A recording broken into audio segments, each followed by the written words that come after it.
dirección espacial. ¿Sí? Por u cuadrada de S quiere decir elemento diferencial de superficie. ¿Sale? Más la integral sobre CKP de E a la menos alfa t por alfa más 2b menos la suma de igual a 1 hasta n de la parcial xy de ahí u cuadrada de x de t, y eso es igual, ok, voy a borrar todo esto.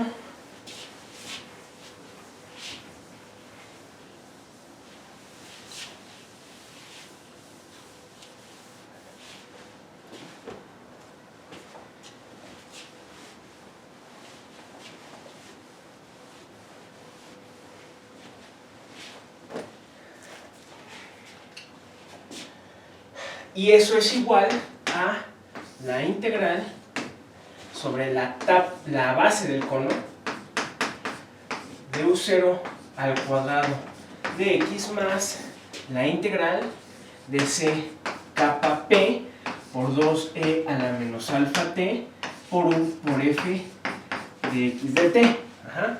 Donde les escribo nx, nt, como se los dije ya lo habíamos calculado, de hecho, antes, al principio del tema de estimaciones a priori. Esto es 1 entre la raíz de 1 más kappa al cuadrado por kappa x menos x barra sobre la norma de x menos x barra, coma 1. Ajá, ya lo habíamos calculado. ¿Sale? A ver, ojo, ¿qué fue lo que hicimos? Como dije, integramos en C kappa P esta ecuación y usamos el teorema de la divergencia. Entonces integren. Ajá. Integran en C kappa P. Ok, fíjense. Esta primera integral de aquí hasta acá, ¿a poco no? Esto es la divergencia de un vector, ¿sí o no? En variable x, t. Ajá. Entonces, la divergencia, ¿ok?, del vector, yo aquí se los pongo en variable xt, la divergencia total en todas las variables. ¿De quién? Ah, pues es la divergencia de e a la menos alfa t a i u cuadrada y e a la menos alfa t por u cuadrado. ¿A poco no? Entonces es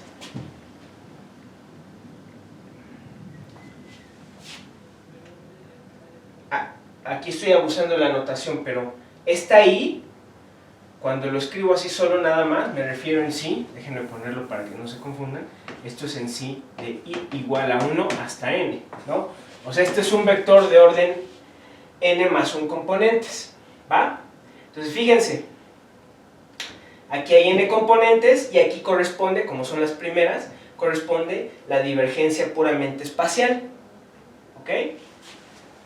Aquí está, ¿ya vieron? Y acá abajo es la divergencia temporal, la derivada respecto de t, ¿sí? Entonces estoy tomando la divergencia, esto de aquí es igual a esto. Ajá. Entonces el teorema de la divergencia dice, eso es igual a la integral sobre la frontera del cono. Ajá. La frontera del cono tiene dos componentes, la superficie lateral y la base. Entonces, eso es igual a esto, que es la superficie lateral, y aquí está, fíjense, esto por u cuadrada, por la componente, o sea, punto, ahora es esto, según el teorema de la divergencia, punto, el vector normal. Es esto de acá. Ajá. Más la integral sobre la base del cono, ¿sí? Porque es la superficie del cono, y la superficie está hecha de la lateral y la base del cono. Nada más que, ojo, esa la pasé para acá, aquí está. Dices, ¿por qué la pasaste para acá? Bueno, porque como acomodamos las cosas, nuestros conos tienen esta orientación. La base del cono está aquí en Rn menos 1, perdón, en Rn, ¿sale? La base del cono está en Rn, y en ese caso recuerden que todo esto es Rn más, ¿sí? Entonces, Rn más 1 más. Ajá. Entonces, el vector normal a la base, ¿quién es? Ah, pues es el vector canónico menos el vector canónico en esta dirección. Pero menos el vector canónico en esa dirección, pues me va a sacar un menos, por eso aquí no hay menos. No está el menos ya, porque ya lo pasé del otro lado. O sea, inicialmente esta iba de este lado. Ajá. Nada más que la pase para acá, para la derecha, ¿sí? Y va todo evaluado en t igual a 0. Ajá. Va, en ese caso, fíjense, aquí está.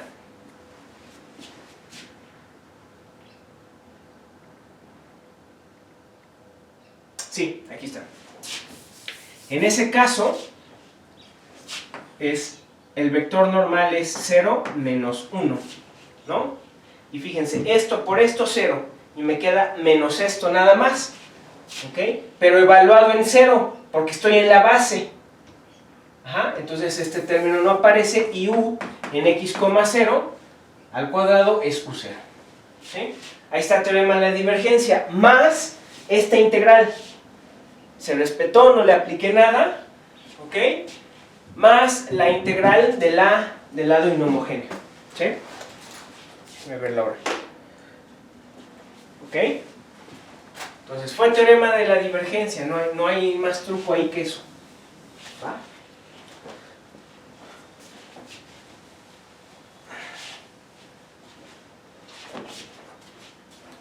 ¿Ok? Bueno, entonces, fíjense que por 1 y la desigualdad, recuerden que 1 es la condición del cono, y la desigualdad de Cauchy-Schwarz, tenemos que la suma de igual a 1 hasta n de AI por ni pico, en módulo, esto es un producto interno, es menor o igual que la norma de A por la norma de la componente X, la componente espacial del vector normal. Pero esto es igual a la componente espacial del vector normal, aquí la tengo, saco su norma, me queda capa sobre esto, ¿no? Entonces es capa sobre 1 más raíz de 1 más capa al cuadrado por la norma de A. Pero esto por esto, ¿qué es? Según la condición del cono, pues es menor o igual a 1, ¿se acuerdan? Este por este es menor o igual a 1, entonces esto es menor o igual que 1 entre raíz de 1 más capa al cuadrado. Pero ¿esto quién es? Fíjense que es la componente del vector normal en la dirección t, ¿a poco no? ¿Sale? O la norma, al menos, es la componente de t, ¿sí? ¿Sale? Ok. ¿Qué quiere decir esto?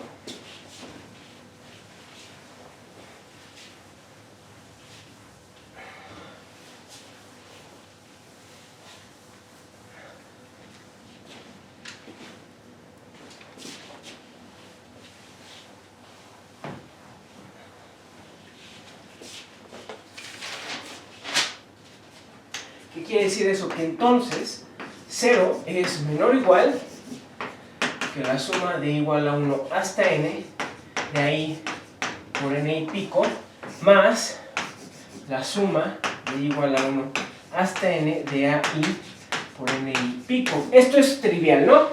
0 es menor o igual a eso, ¿no? Claramente. Un número más su valor absoluto. Pero esto, según mi estimación anterior, es menor o igual que nt más la suma de igual a 1 hasta n, de ahí por n y pico. Y la identidad que acabo de borrar, que viene hasta acá, trae este término, ¿no? Al principio, si se acuerdan, ¿no? Ahí chequenlo en sus notas, ¿va? Ok. Eso quiere decir que al menos ya sé que en esa integral de superficie esto es mayor o igual a 0, ¿va? Y tómenlo en cuenta, ahorita lo vamos a usar sobre la superficie lateral del cono. Luego,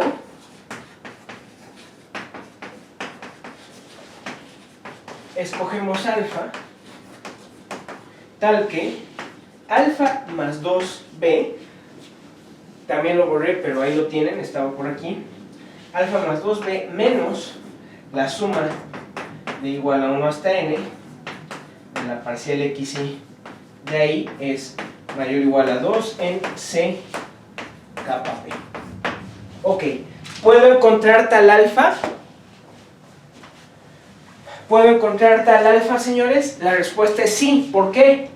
Ya saben que hay que contestarla a ustedes antes de que yo diga la respuesta. ¿Por qué puedo encontrar tal alfa? Bueno, fíjense, B y A era C1, ¿se acuerdan? Entonces esto es continuo en particular. B era continuo, pero en todo Rn cruz 0 infinito. Ajá. Entonces, restringido a un precompacto, porque esto es precompacto, pues esta función alcanza su máximo y su mínimo, esta de aquí. ¿Sí? Entonces, en particular, uno puede decir, bueno, esta función, por ejemplo esto de aquí, va a ser mayor o igual que alfa más el mínimo en c kappa p de todo esto, ¿no? De todo eso. ¿A poco no? Y el mínimo es un número. Entonces lo que haces ahí, es decir, quién sabe quién sea este valor, este mínimo, pero vamos a escoger alfa de tal manera que eso sea al menos 2. Creo que es, si esto fuera 2, pues te tomas cualquier alfa arbitrario, desde positivo, y ya la hiciste, ¿no? Si fuera 0, por ejemplo, ¿okay? Pues te tomas un alfa al menos 2, ¿no? Entonces no hay ningún problema. ¿Ah? Yo puedo encontrar tal cosa, tal alfa. Bueno, pero aquí hay un problema. No un problema.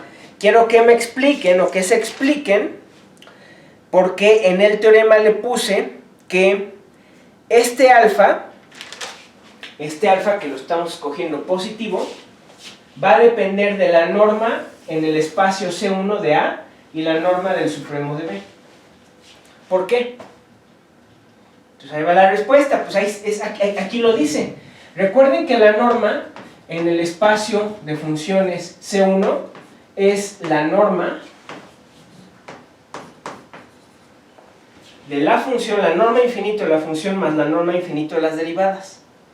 Con esa norma, con esta norma, el espacio C1 de funciones sobre algún compacto es de Banach. Ya habíamos hablado de eso hace un tiempo. Ajá. Entonces, ¿eso qué quiere decir? Si tú controlas la norma infinito, en particular estás teniendo cotas para el máximo y el mínimo de la función, ¿no? Entonces, como estás escogiendo alfa mayor que el mínimo, pues esto va a depender de la norma C1 de A. Y como aquí nada más aparece B, pues también va a depender de la norma infinito de B. Ajá. Entonces, con esta condición de escoger alfa más grande que esto mayor o igual a 2, pues obtenemos lo que dice el teorema. Un alfa que depende de la norma C1 de A y la norma infinito de B. ¿Ah? O sea, la norma continua en el espacio de funciones continuas de B. ¿Sí? Podemos escoger tal alfa entonces. ¿Vale? Bueno, y entonces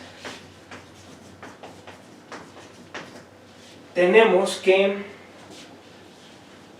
Sí, aquí me cabe.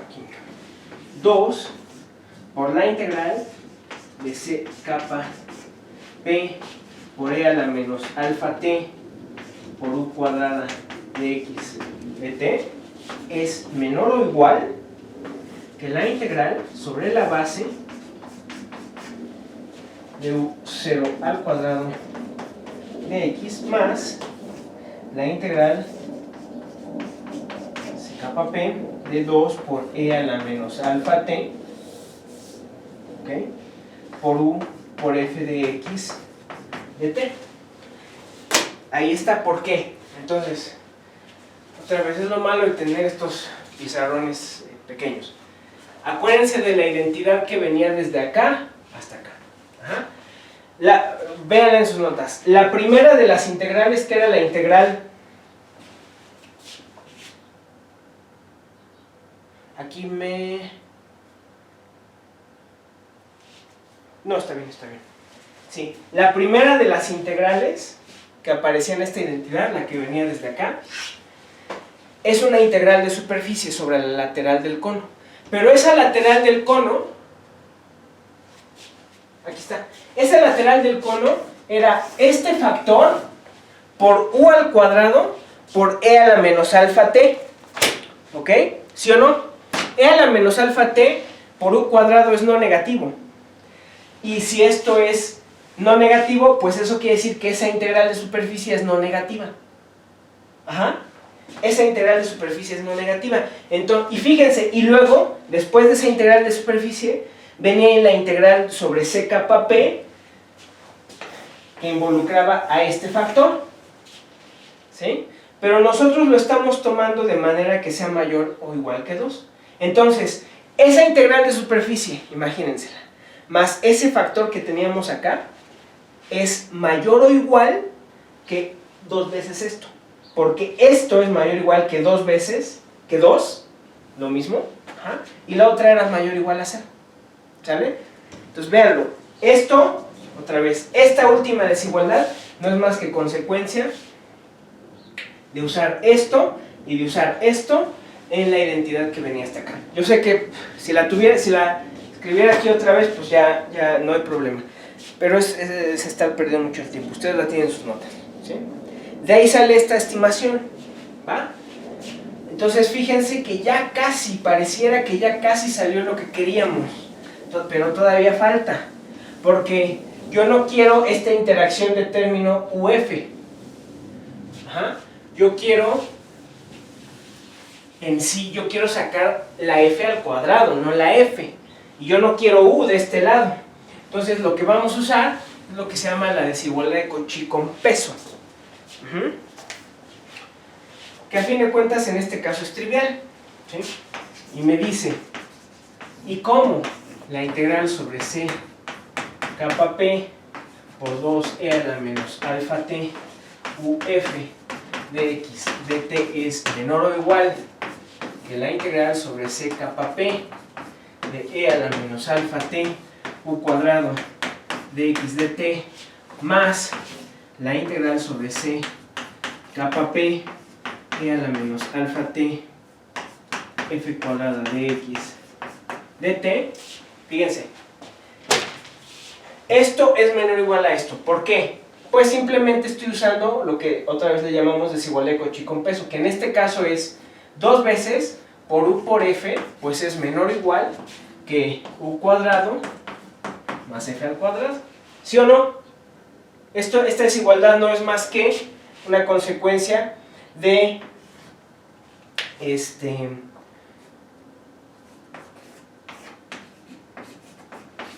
el teorema del binomio, ¿no? Esto menos f al cuadrado, pues es mayor o igual a 0. Trivial, ok. ¿Por qué le llaman desigualdad de Cauchy con peso? Porque en sí, ustedes le pueden poner aquí 2, por ejemplo, por raíz de epsilon por u, ajá, por f sobre raíz de epsilon. Y le metieron ahí un 1, ¿no? Entonces les quedaría epsilon por u cuadrado más f cuadrado sobre epsilon. ¿Sí? Pues como que les quedó ahí aunque esto fue un 1 de este lado, les quedó aquí multiplicado como por pesos, ¿no? Por epsilon y 1 entre epsilon. ¿Sale? Nada más que aquí nuestro epsilon es 1. Pero es muy útil esta desigualdad. ¿Va? Entonces, fíjense, ahora sí, ya tengo cómo dominar este término. 2 veces esto se domina con esto, y con esto. Pero fíjense que ¿quién es? ¿Ese quién es? Este es el del lado izquierdo. Entonces lo pasan del lado izquierdo 2 veces esto menos el mismo, es una vez el mismo, es menor o igual que U0 más esto. Acabamos.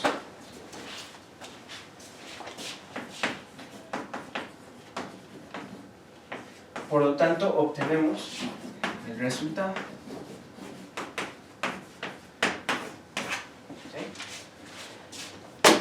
¿Ok? Entonces obtenemos esto, ¿no? ¿Sale? Eso es lo que queríamos obtener, ¿va? Y sin este 2. Ahí está. Entonces pueden aplicar los mismos resultados que